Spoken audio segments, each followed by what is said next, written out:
Avant de commencer, je souhaite rendre hommage. Il y a 20 ans, le 27 octobre 2005, nous quittait Georges Guingouin, premier maquisard de France, fait compagnon de la libération par le général de Gaulle, libérateur de Limoges en 1944, ville dont il est devenu maire, et de Saint-Gilles-les-Forêts jusque dans toute la France. Il restera un exemple pour la patrie, un maître à penser pour moi, et je veux lui rendre hommage et adresser toutes mes pensées à ses camarades et à sa famille.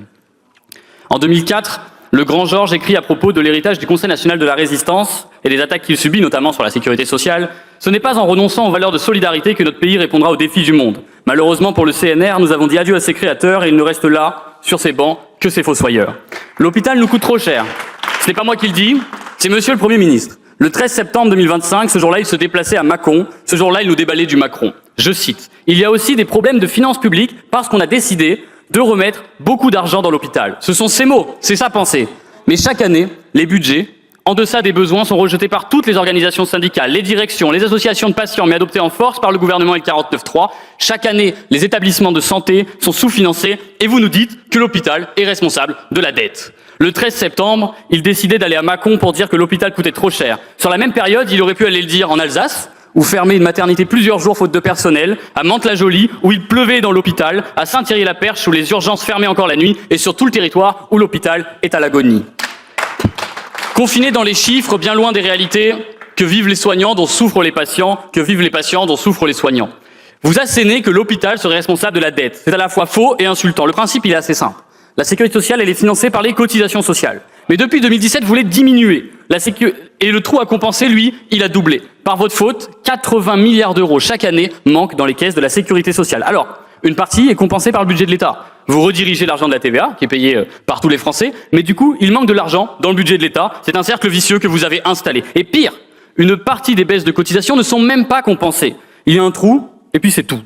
Il manque de l'argent, il manque des recettes, et vous voulez le régler en réduisant les dépenses de santé. Sur les 15 milliards d'euros de déficit de 2024, c'est 5 milliards d'euros de trous qui n'ont pas été compensés, 5 milliards d'euros de trous que vous avez creusés. Alors pour le Premier ministre, les problèmes des finances publiques, comme il dit, n'ont pas pour fondement ce qu'il se passe dans les hôpitaux, sur les lits où ce n'est pas de la faute des étrangers. Le problème pour les finances publiques, ils ont pour fondement Matignon, Bercy et l'Élysée.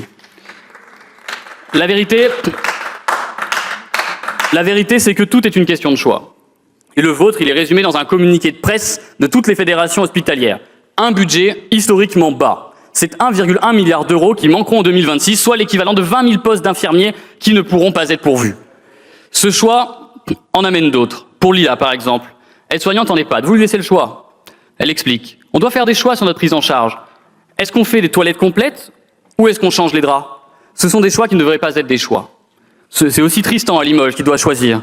L'autre jour, j'ai un patient qui m'a demandé de l'accompagner aux toilettes. Je lui ai dit que je revenais dans 5 minutes. Mais quand on a 19 autres patients, les 5 minutes se transforment en 3 heures et quand vous repassez, eh bien le patient, il s'est fait dessus.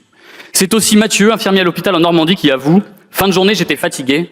J'ai donné les traitements d'une patiente en chambre double à sa voisine. Ça aurait pu être très grave. Avec ce rythme, les erreurs de travail, ça arrive très souvent. Mais c'est comme ça, lui, il n'a pas le choix. » Monsieur le Premier ministre a affirmé « Il y a aussi des problèmes de finances publiques parce qu'on a décidé de remettre beaucoup d'argent dans l'hôpital. » Alors je lui encourage à partager cette analyse auprès de l'hôpital de Caen, qui, en période de paix, sans pandémie, en vient à appeler sa réserve sanitaire, presque sa réserve humanitaire, faute de médecins et faute d'internes. Et moi, j'aimerais aussi vous partager le message reçu par un de ces soignants de l'hôpital de Caen.